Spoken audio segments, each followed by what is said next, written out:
Song of Primigenia, Chapter 6, Nami. Nami woke the next morning and saw the sky was starting to illuminate with color. Yesterday's rain had completely passed and the air was humid and warm. She felt tight arms wrapped around her and Ken's warm breath on the back of her neck. She wanted to lie back down and sleep some more in his embrace. But they needed to get going. She regretfully nudged him in the chest. "Wake up, Ken," she ordered as she yawned. "Time to get going." Ken mumbled in his sleep and then untangled his arms from around Nami and sat up. Nami noticed he was already dressed, and she felt her face twist into a pout. "You already got ready to train and didn't come and then came back to bed?" He turned to her, no shame in his brilliant silver eyes. "Well, I did skip some training the last 2 days, but you look so peaceful I wanted to let you get some more rest. When I got back, I found you were snoozing and couldn't help myself. I had to snuggle down with you again." Nami rolled her eyes and pushed him in close so she could listen to the beat of his heart. Or pulled him in close, sorry, so she could listen to the beat of his heart. Then she pushed him back. "All right, then. Since you got to indulge yourself this morning, go and get me some breakfast while I dress." Ken caught her hand and brought it up to his lips. "It is the least I can do, huh? I'll be right back." She blushed a deep red and turned away as she heard Ken leave the room, her heart hammering. Guardians, he was bad for her heart. After she calmed down, she slid into her leather traveling gear. She had finished donning her coat when Ken came in with a tray of food. He surprised her when she saw, besides the breakfast tray, there was a round package under his left arm. "What do you have there, Ken?" Nami asked as she pointed at his hands. "Breakfast," came the mischievous answer from her paramour. Nami sighed. She had walked right into that one. "Yes, dear, but what is under your arm?" Ken laughed as he set the tray down on the table and took the package in both hands. "I have no idea." He looked it over. He looked it over again. "It came from Swordenboard, according to Marcia. We also got this sealed letter." Ken held the small envelope to Nami, who examined the front. "It must be the introduction from Ingrid. It has the seal of the Applebeer family." Nami pointed to a small apple in a mug image on the paper. She stored it in her pack for later use, placing it somewhere it would not get damaged. She then looked at the package Ken was still holding. "Well, go on, open it already." Ken tore off the wrapping paper and Nami spotted a shield inside. It was not a random shield either, from the look of it. Nami held out her hands and he passed it to her. Careful examination showed it had the mark of the Hearthwood smithy on the back. On the front, the shield had no decoration but was lacquered. This was one of Nami's very first experiments with lacquering wood, and she was quite proud of how it came out. Still, she was very shocked to see it now. She had thought the shield had been sold a long time ago. A scrap of paper. Hold on. A scrap of paper fell onto the floor, and Nami scooped it up. The scrap read, "I do not find writing easy, kid, but I wanted to make sure you could keep up the training. I heard the Forgewood daughter made the shield, so she must also be the partner you mentioned. I figured you would want something she made. Don't worry about the cost. Make sure to spread the word about my shop, and we'll call it this one even. Your friend, Jacob." Nami beamed and handed the note to Ken. She saw a gentle smile form on his face as he read it. "That was nice of him." "That was nice of him," Nami remarked as she handed back the shield. "Very," her swordsman replied as he plopped down beside her. "We should get him something in Starfall City as a thank you gift on the way back."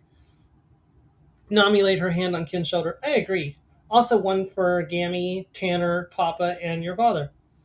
She felt him nod as he ran his hands through her black locks. "Okay, I like the sound of that." She moved her head off of his shoulder and kicked herself up under her feet and clapped her hands. "All right, let's eat before the food gets cold. We need to get on the trail before the sun is all the way up."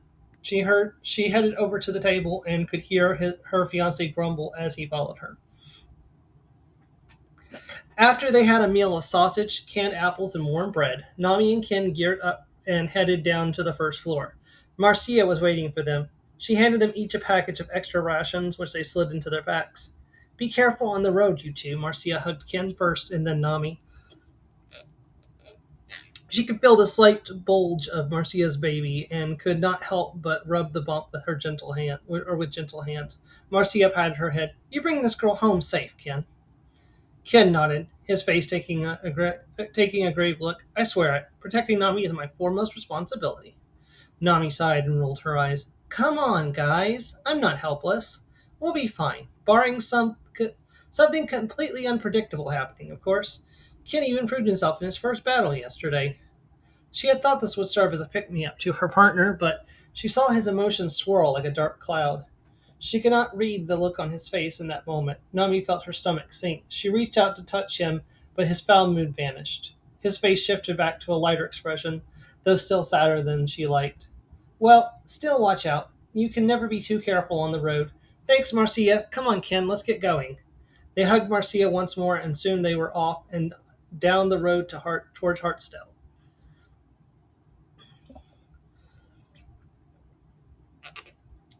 When Rupert was gone from the horizon behind them, Nami turned to Ken.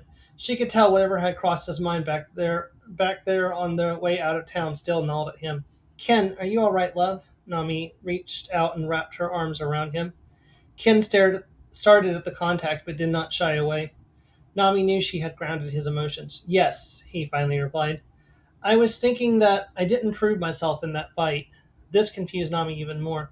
But both you and Jacob talked about how you broke the sword and got the bandits running. That sounds like a win to me. Ken stopped and Nami stepped away so they could talk face to face. He ran a nervous hand through his hair. You're right, I did win the fight, but I hesitated when it started. When I saw his sword and drew my own, it sank in that we were about to fight for real, and if I messed up, I would die. I first stiffed at the thought of never seeing you or our families again. A real battle is so much different. I think that one might need to be some work there, future Stephen, than those mock ones I've had up to now. So much different. Maybe I just paused when I shouldn't have. A real battle is so much different than those mock ones I've had up to now. Nami stepped in and hugged him. Ken, that's normal. Fighting other people isn't supposed to be easy. It's not like fighting monsters or wild animals. You did well, whether you froze or not. Ken's expression turned bright as he indulged in her hug. Thanks, Nami. You always know what I need to hear, but I promise, next time I won't hesitate. I have a feeling we'll be seeing more of Bjorn's men very soon. Nami kissed him on the cheek. I'm glad to hear you're doing better. You don't have to bottle up things that are bothering you. We're a team. Let me share your burdens as I want you to share mine. I promise. I'm sorry. I wasn't sure how to tell you about yesterday. It was still all too fresh in my mind. Nami moved out of his arms and punched him in the shoulder. I don't love you for your pretty words, dummy. I love you for your loyalty and your kind soul. I don't want you to become some battle hardened, cold blooded killer. You wouldn't be my kin anymore. Ken pressed a fist to his chest. No need to worry about that, my love. But I will protect you. If anyone tries to hurt you, well, they would be crazy. His hand reached out to pat the hilt of his blade. Attaboy, Nami joked and set off down the road again. Come on, let's go. Nami stretched as she and Ken walked down the road. Her heart raced as they went to explore past what she knew, even though the view was just more trees lining the road. It had been a few hours since they had left Rootford, and her back was feeling a bit stiff under her pack. She wanted to call a break for a spell and find a shady tree to relax under. She turned to Ken to suggest this, but noticed he was eyeing a patch of brush on their left. He stopped, his eyes staying on that spot. Nami halted next to him, her hand reaching up to her bow. She paused when Ken held a hand to stop her. Hold a moment, Ken muttered as he lowered his center of gravity. I don't think it's a threat, but there's something in that brush. I think I saw a flash of light coming from it. I'll take a look, but be ready to cover me just in case. Got it, Nami replied, unease settling in her chest. She stepped back and drew two of the throwing knives from her coat.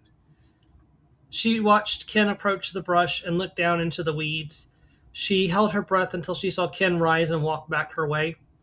She exhaled in relief as she noticed something made of glass in his hands. What is that? Nami asked and pointed a knife at it.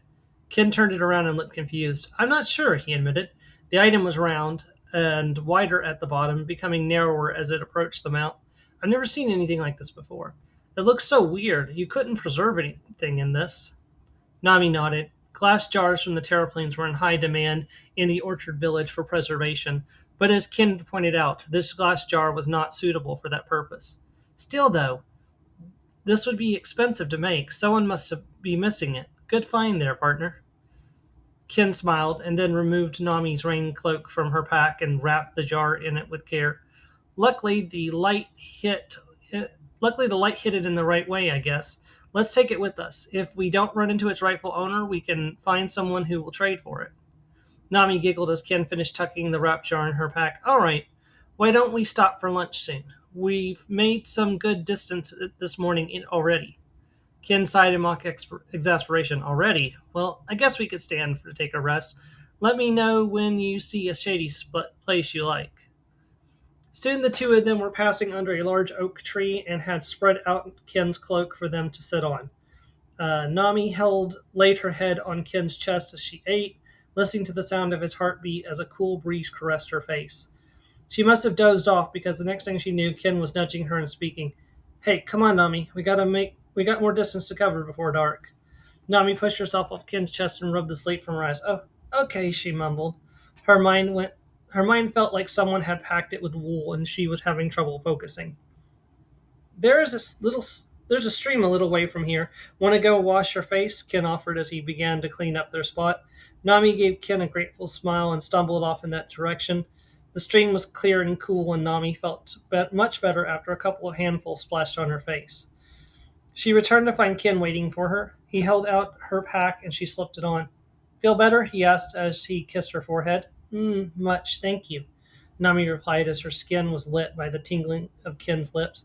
Ready to go? Ken turned to face the open road. Of course, he smiled, and the two of them set off once more.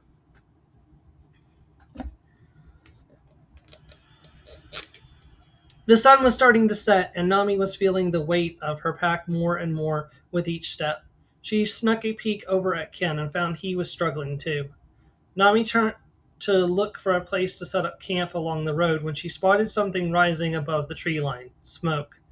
Nami leaned over and nudged her companion. The brown haired youth looked her way, and Nami pointed to the smoke. She could tell his took a turn at the sight of other people. They might be honest traders on the way to Rootford, but they also might be more of those bandits. Then their ears caught the sounds coming from a distance, growling from a large animal and the panic of humans in danger. She didn't even stop to think, turning her walk into a dash. She reached up to draw her bow. She heard boots beside her and turned to see her partner keeping up with her, his hand loosening the sword in its scabbard. Very soon, the two of them came upon a camp in a clearing. What appeared to be an elderly man with ash gray hair and a young woman with curly blonde hair were frozen in fear as they looked up at a black bear. The creature was looking not at the travelers, but the pot they had hanging up from the fire. The beast had invited itself to dinner. Nami put away her bow as she stepped forward, waving her hands and shouting at the bear. It took a moment, but soon her partner Ken joined in. They didn't shout actual words, just noise to try and scare off the beast before it got spooked and swiped at one of the travelers. The black bear turned to look at the young teens with what she could have sworn was a pout before it headed off into the woods again. They turned to look at the people they had just saved, who had relief written all over their faces. Both had golden eyes that matched Ken's mother. Nami also noticed with interest that the girl had a duskier complexion than her own, a very striking sight. The woman rose, pulling a large hammer from the weeds where it lay. She appeared to have recovered from her shock now. The man held up a hand as she went to step forward. Nami saw Ken's hand roam towards his sword hilt. Whoa there, Fronica. I don't think these two are threats to us. Not after they just saved us from the bear. He winked at the partners. Am I right, kids? Veronica shook her head. You're too trusting, Killian, especially after everything we've seen on the road. The other woman examined Nami head to toe and then turned her attention to Ken. Are you sure that guy's suspicious? Killian's face morphed into a grin. 'Cause he has silver eyes instead of red, green, blue, or gold. Those two don't look like bandits. We should be grateful to them, not whack them with a weapon. The dark-skinned woman sighed as she put the hammer back down into the weeds. Ken returned the favor by lowering his hand from his sword. Killian nodded, pulling a scroll from a nearby bag. There we go. Now, you two, thank you for saving us. I don't know what we would have done if you hadn't happened along. Ken nudged Nami to take the lead on this, not taking his eyes off the woman. Nami frowned, but then turned her most pleasant expression to Veronica. It was no problem. We hoped we could pitch our camp nearby, safety in numbers and all. We're journeying to Hartsdale on our way to Starfall City. We came running once we heard the bear. Veronica looked relieved, and she finally relaxed. Ah, local kids on your ordeal, then, she asked, and both youth nodded their confirmation. You look about You look about that age. Sorry about the hammer. We've had more than a few bandit encounters since we came to the Dale last month.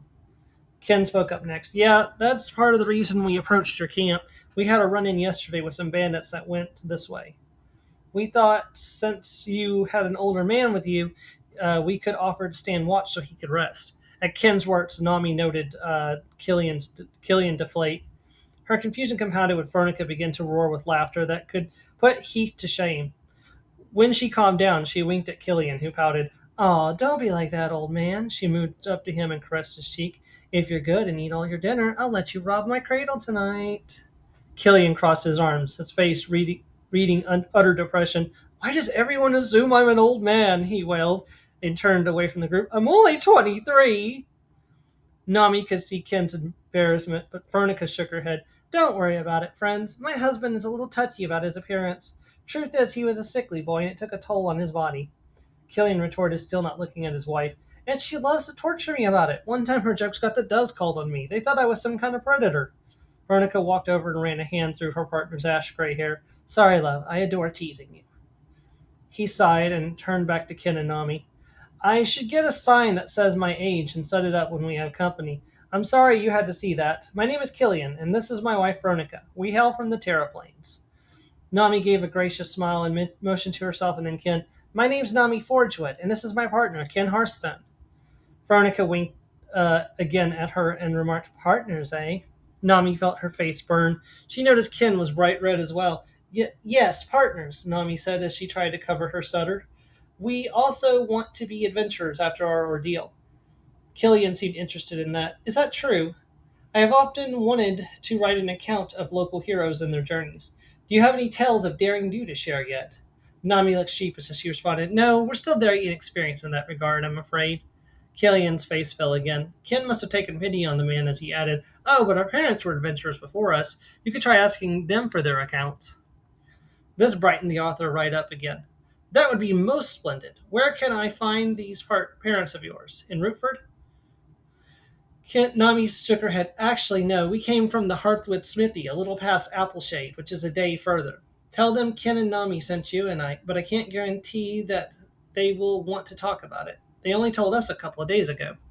Now that she had taken time to digest the idea, she was not sure she wanted her parents to share their stories. She wanted to hear about their adventures first. She surfaced from her brooding by a nudge from Ken's arm. She gave him a grateful smile at the sight. "Thank you." Veronica stepped forward and took Nami's hands. "My husband dreams of becoming a respected scholar and getting a place at the university. This could very well be the break he has been looking for." "University?" Ken asked, rolling the unfamiliar word across his tongue. "What's a university?"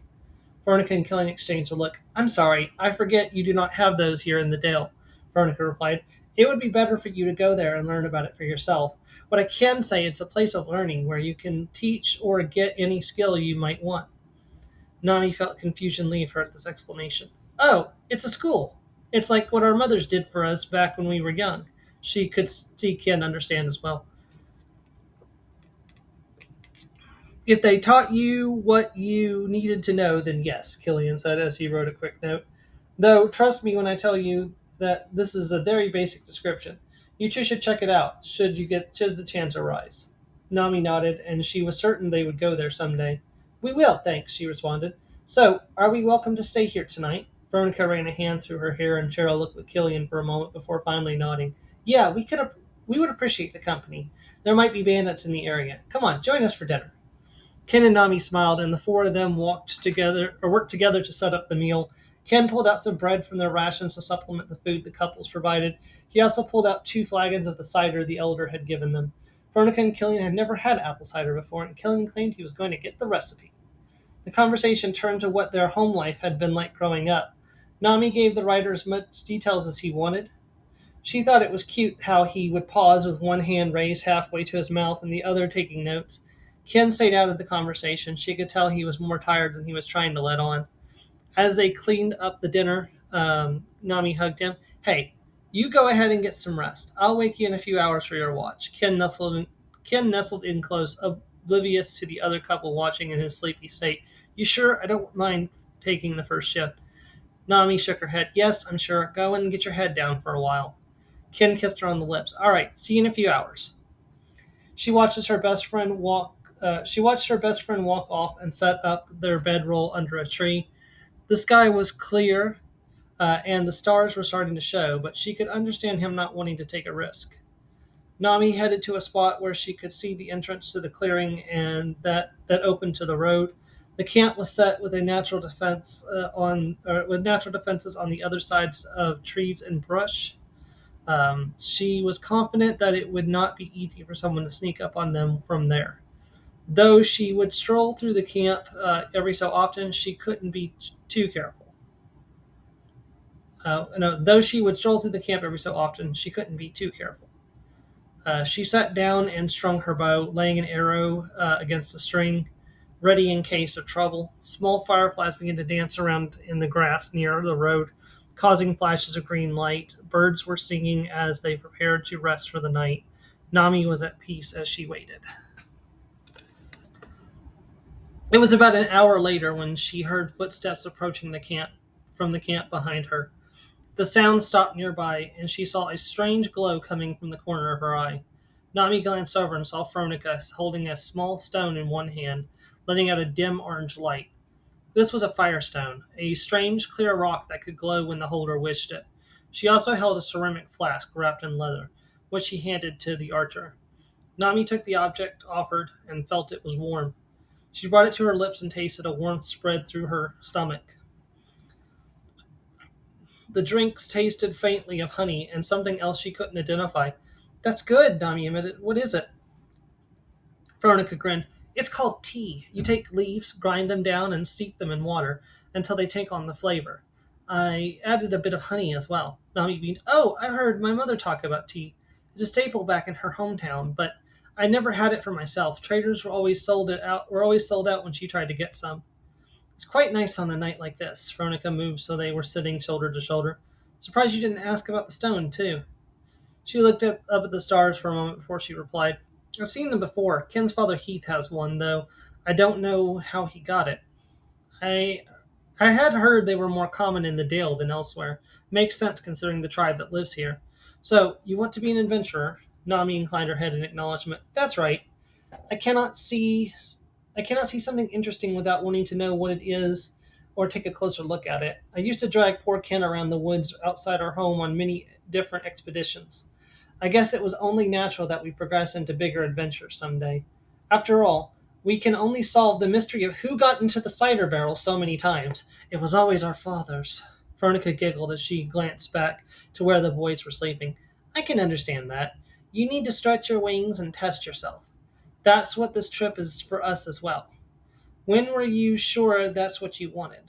Nami laid her bow down and pondered. I know that it was a night 8 years ago. Ken and I were 10 at the time, and we got permission to stay up late and watch a comet. It was amazing, such a brilliant streak across the night sky. Even after all those years, the memory of that night sparked the fire in her heart. And I got to thinking, what other places could the comet cross over? How many places out there could see it? I felt it then, the call to see what was over the horizon. The eyes of the dusky girl beside her swam in the light of the firestone. When you say it like that, it's even makes me excited. I guess you asked Ken to go with you? Nami giggled as she recalled. Yes, I turned to him and told him what I wanted. He agreed, and he always keeps his promises. Now, after 8 years of dreaming, we're finally setting off down this road. I want to meet so many new people, explore new places, and have all kinds of adventures. Well, I wish you luck. I am sure you will have heard of this to death, but do be careful out there. You can't trust everyone you meet. Now, I'm going to get some sleep myself. Thank you for the advice, Veronica. I hope we get to meet again on our way back from Starfall City. I've enjoyed your company, and next time you can tell me more about the terraplanes. Veronica took the now empty flask and laughed, keeping her voice down so as to not wake the boys. Knowing Killian will be at your smithy for some weeks, so we could even be there when you come home. I recall it's not too far from the capital. Nami nodded. It takes 2 weeks from Hartsdale, so it takes roughly about three. It's about 10 days actually. But, it takes about 10 days from Hartsdale, so it takes roughly about 3.5 weeks in all to get there. But we plan to stop off at Crimson Lake Village, a fishing settlement, to warn them about bandits on the way. That's nice of you too, Veronica patted Nami's head. Good night. May Limu guide your hunt. Nami frowned at the path but accepted it, and may Ragnus guard your sleep.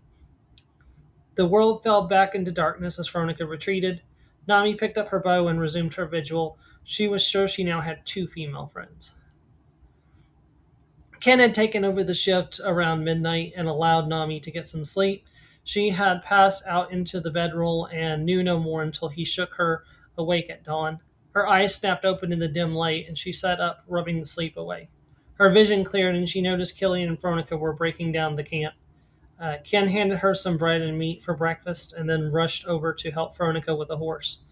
Nami wolfed down the food and jumped up to help Killian load the married couple's belongings into the cart. The ashen-faced man gave a grateful smile. Thank you both, but after last night, you guys didn't need to help with this, too.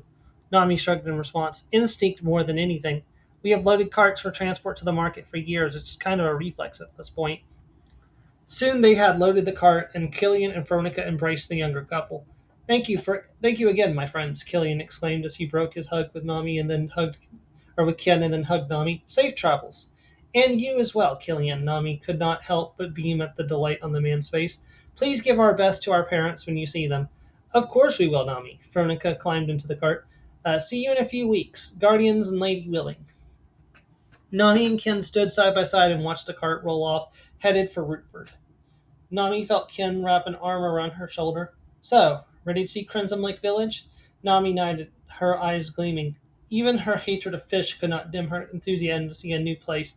Yes, let's go, Ken. It was around midday when Ken and Nami arrived at the fork in the road that would lead to Crimson Lake Village. They stopped to rest for a bit on the side of the path facing the turnoff. As they were standing back up to continue down the path, they found an odd sight. A young woman, not much older than them, came stumbling out of the forest. Nami felt Nami felt like someone had poured cold water down over her head. The woman had many small gashes and marks, blood soaking her clothing and caking her hair. The woman came stumbling into the main road and fell to her knees. She seemed to be hyperventilating, and Nami knew she needed immediate help. She rushed over, noting Ken was right beside her. The woman glanced up as they approached, her expression surprised. Nami could not hold back the tears at the sight of the look in the woman's eyes, the bright red a little dimmer than it should be. The woman spoke in a broken and raspy voice. People, help! Her words were cut off as she tried to continue, and Ken removed his pack. Hold on, ma'am, he instructed. You're in bad shape. We'll help you. Nami was the better medic of the two, though she was far from as good as Sylvia when it came to tending to wounds. They took out some water and bandages and tended to the worst of her injuries.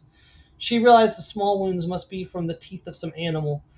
Once they had bandaged the woman, she watched Ken take out a flask from the supplies Applebeer had given to them. He helped her drink some of the contents. What is that? Nami asked her fiance as he returned the flask to the bag. Some mead from Jacob, came the reply. Ken looked in worry at the woman as she was trying to marshal her thoughts. It might help steady her long enough for us to tell. It might help steady her long enough to tell us what happened. The woman wailed, "Hurry!" She glanced at both of them again. "Hurry, please! My village is being attacked." And that, my friends, was Chapter 6 of Song of Primigenia, Book 1, under Nami's point of view. I hope you enjoyed it. Next time, action, action, action is pretty much what the entire chapter is about. So I do hope you are ready. We had a nice little break from the action. Now we're going to be right back into it. So I'll see you next week. Thank you very much, everyone. Have a great night. Goodbye.